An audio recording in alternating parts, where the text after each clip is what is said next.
കണ്ണൂർ ജില്ലയിലടക്കം ഒട്ടുമിക്ക ബ്ലഡ് ബാങ്കുകളിലും ഇന്ന് നടന്നുകൊണ്ടിരിക്കുന്നത് മിക്കവാറും റീപ്ലേസ്മെന്റ് ബ്ലഡ് ഡൊണേഷനാണ്. അതായത് ഒരു രോഗിക്ക് രക്തം ആവശ്യമായി വരുമ്പോൾ അടുത്തുള്ള ബ്ലഡ് ബാങ്കിൽ പോയി രക്തം കിട്ടണമെങ്കിൽ പകരം ഒരു ഡോണറെ കൊടുക്കേണ്ടുന്ന അവസ്ഥ.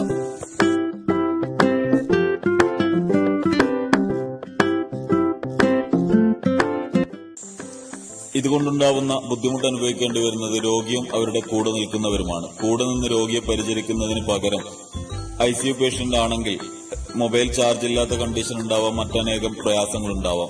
ചുരുക്കി പറഞ്ഞാൽ രോഗിക്ക് രക്തം കിട്ടുന്നതിന് കാലതാമസം ഉണ്ടാവുന്നു എന്നുള്ളതാണ് വാസ്തവം. ഇതിനൊരു പരിഹാരമായി നാഷണൽ ബ്ലഡ് ട്രാൻസ്ഫ്യൂഷൻ കൌൺസിൽ അടക്കം നിർദ്ദേശിക്കുന്നത് 100% വോളണ്ടറി ബ്ലഡ് ഡൊണേഷൻ ഇന്ത്യയിൽ സാധ്യമാക്കുക എന്നുള്ളതാണ്. അത്തരത്തിലുള്ള ഒരു സന്നദ്ധ രക്തദാന ക്യാമ്പാണ് ഇന്നിവിടെ ഇരിക്കൂർ സംഘടിപ്പിച്ചിട്ടുള്ളത്. Sigma hospital Irikkur, town team Irikkur, blood donors Kerala, Malabar cancer centre Thalassery സംയുക്തമായി സംഘടിപ്പിച്ചിട്ടുള്ള സന്നദ്ധ രക്തദാന ക്യാമ്പിന് എല്ലാവിധ ആശംസകളും.